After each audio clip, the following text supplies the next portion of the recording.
Hey everyone, welcome to another video. In today's video, it's a little bit different. I've been doing some thinking. I've decided I want to make an animation tutorial. Now this is a little bit ambitious for me. I'm not a teacher, I'm not professional, but in today's society you can be whatever you want. So I'm gonna be a teacher. Now, my main goal for this video is to not make it complicated because I know there's a lot of animation tutorials out there that are outdated, they're really advanced, and they use all the fancy terms, and they always tell you how to use their specific high quality, super expensive software. But today, I really want to make it for beginners so that you can easily do this with any software and understand it without having to memorize all these fancy terms or editing tricks. What is today's tutorial, you may ask? Well, thanks for asking. Today I'm going to teach you how to animate a walk cycle. Before we start talking about animation, walk cycles, all that jazz, we gotta understand the guide.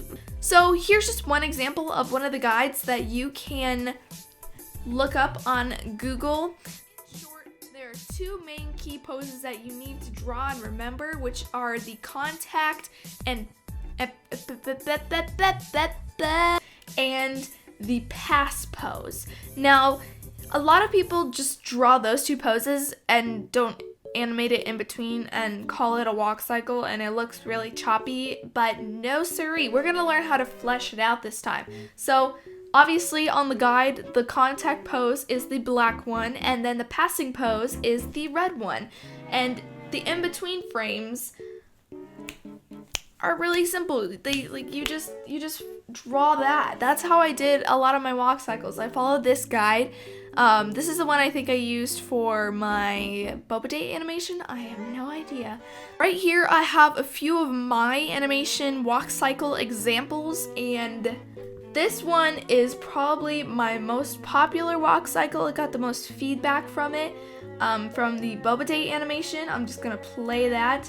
You can see it's very bouncy, very fluid, and lots of things are happening, and then the guys is more toned down, calm, stiff, and they do a little bit of that, but that's besides the point. That's not a walk cycle. Stop dancing. Let's slow it down to 25.25, and you can do this with my YouTube videos anytime you want. You can slow it down, pause it, so you can see from my animation how to draw a walk cycle. You can totally do it. I'm fine as long as you don't trace it.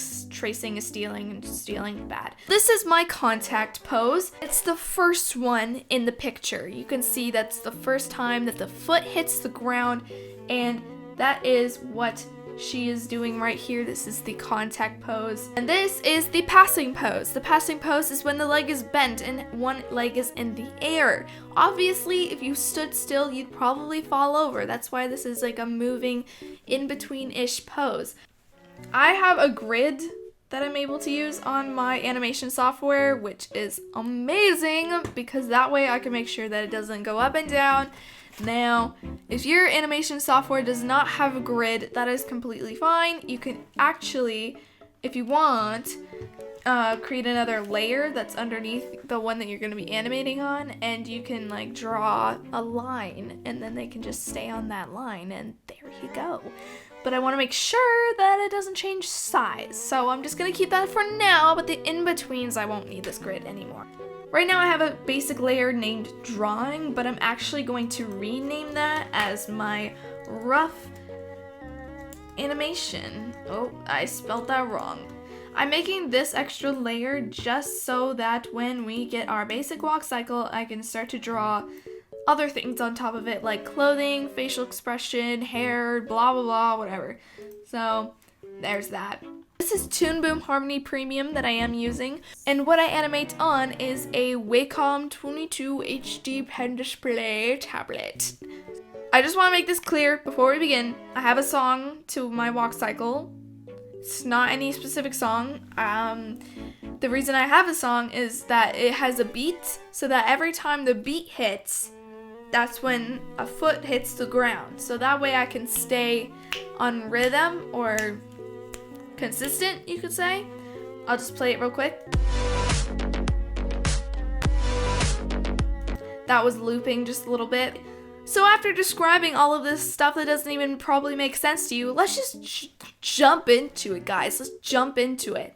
So we're gonna start with the contact pose, which is the first pose on that guide we have. And I always start with that. Some people start with the passing pose. I don't know. I just like the contact pose. That's what I always start with. I don't care what y'all say.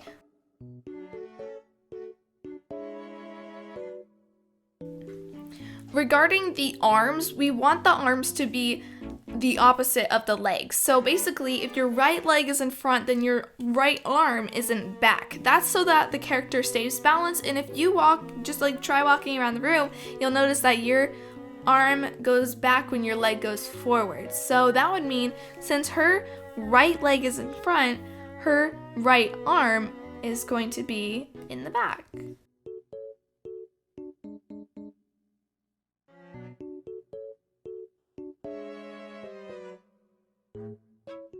So your contact pose is going to take just a little bit longer than all your other frames because you're getting the idea of what body type your character is going to have. Now that's normal, totally. Like you get that as an artist, like the first guide, it's like the first big picture of what everything's going to look like. I decided that I'm going to draw the passing pose on frame 7 and I'm going to turn my onion skinning on. So that way I can see my previous and soon to be current frame. And as you can see, the contact and passing pose are the same level of height. You would think that the passing pose would raise the character up, but actually the in-betweens between the contact and the passing pose are the ones that go up and down. So we're gonna draw the head at the same exact spot as our contact pose because they stay about the same exact height. Now that's just what I've observed from other guides, but yeah. I'm gonna draw the torso facing a little bit back because before it was kind of slanting forwards. I'm gonna bring the waist back just a tiny bit. And for this pose, the arms are going to be in the center. The foot is going to be facing the ground, so think of it like it's pointing towards the ground. So I'm gonna copy that sucker and get rid of this, paste that, and huzzah. All that we have to do is draw this leg in front and get rid of a few lines that are right there. And I'm going to raise this foot to that line and lower this one just a tad so it's more in front, and we will just erase some stuff there. And then the biggest change is probably in the arms. I don't want to copy exactly where the other arm was because I don't want it to look too similar and too stiff. You gotta have some swaying action in there, you know. Alright, so there is our second contact pose. So I'm going to copy that sucker, and now we'll do some magic with putting this leg in front. Here's what we have so far.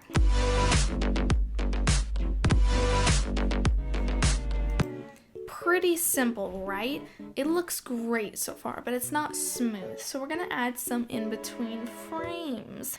And those are going to be the up and down poses you see on the picture. The down pose results in the character having weight put onto that foot. So when they land on that foot, there's gonna be a little bit of weight, you know, their leg doesn't just go straight between it. There's like a little bit of bounce in there. So the head's gonna be a little bit down. This is gonna cause the bounce, which I like. I like bouncy walk cycles. And then on the back leg, it's gonna be starting to bend and the foot is gonna be coming up just a little. This is also where the arms are going to be the farthest apart. Now, to have a little bit more fluidity, you don't have to copy and paste, but in the rough part, I like to copy and paste because I like to spend more time drawing each frame when it's you know, you do the fine stuff, whatever. Alright, so we got our down poses. Let's see how it looks just like that. That's looking pretty good. So for this, we're gonna have the head go up just slightly.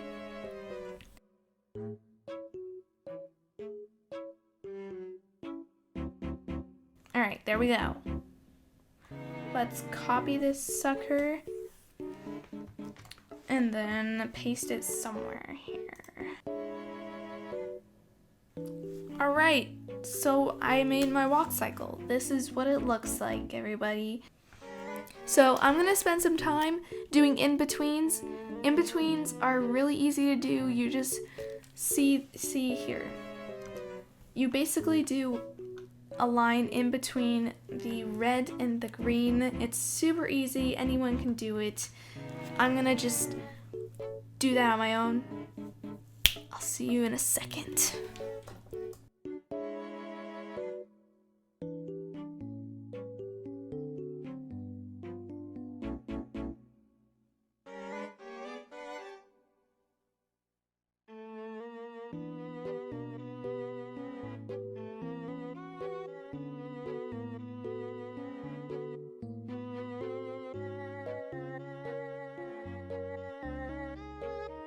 So I have my final walk cycle rough animation right here. I did some tweaking with how many frames I wanted to be held for each pose. It was kind of complicated, but you can do whatever you want.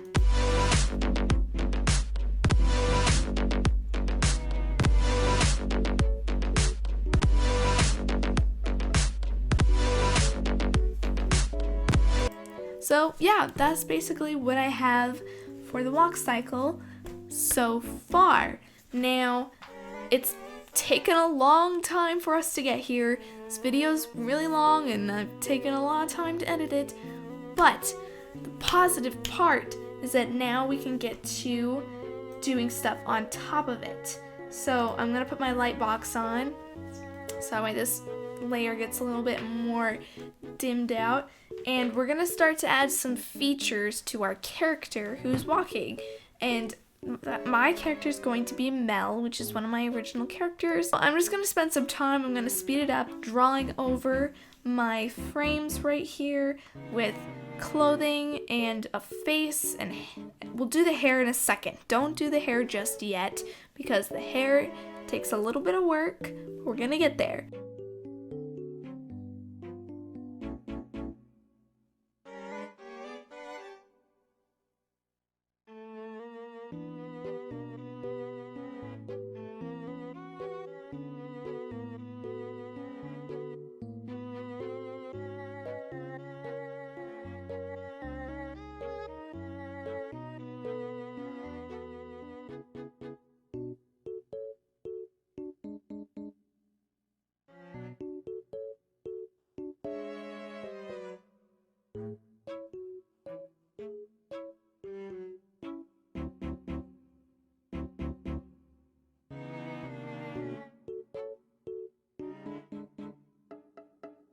Alright y'all, so I finished the rough animation of my walk cycle. I drew over the rough animation.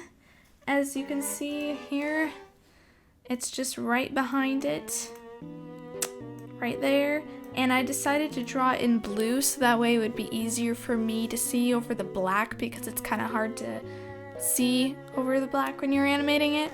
So yeah, I'll show you right now. I'll just play it on loop, and this is what it looks like, and I'm pretty proud of it. I noticed how I put the head a little bit back when she's in that down pose, and then when she's in the up pose, I kind of move the head forward. That's just to give it a little bit of movement over just going up and down and staying super stationary, because I don't really like that look. Hair's a little bit difficult to animate, and it's on a whole other level of learning, I guess, because it behaves completely differently.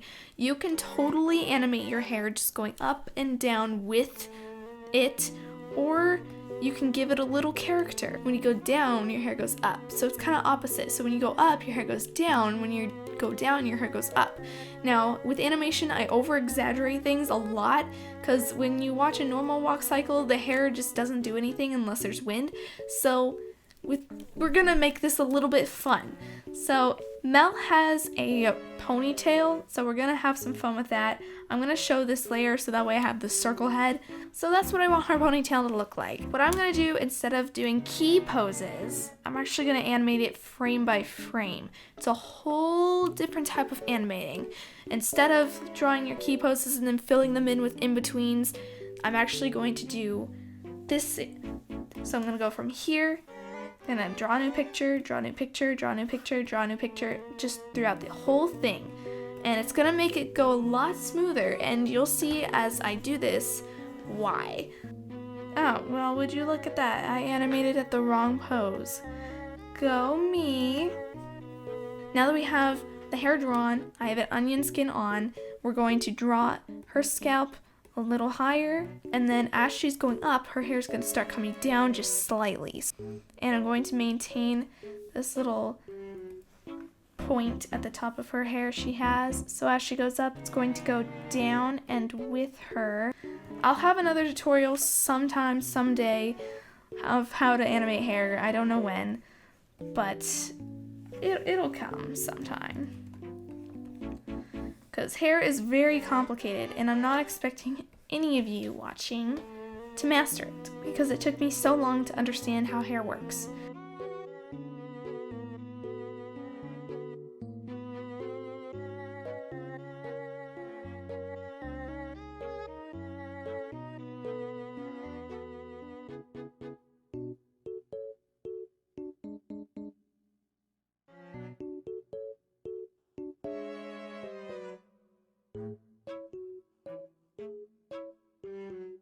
Alright, let's see.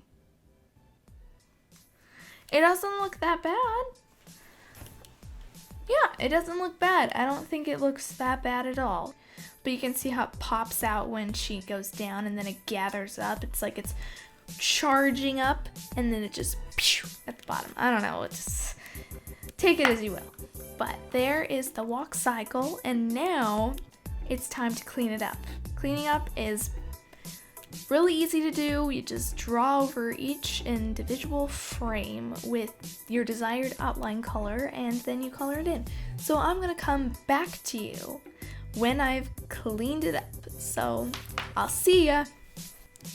There you guys go. Thank you so much for watching this tutorial. I know I'm not a teacher, but I did my best.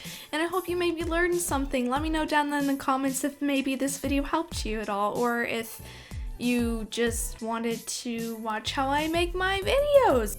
Let me know down in the comments what you guys want to learn in animation, and I will do my best to maybe make tutorials on those things, because there's never enough animation tutorials out there. And I hope you enjoyed this video, and subscribe for more animation content. Who knows what it'll be, because I upload basically anything. But yeah, I love you guys so much, and I'll see you next time.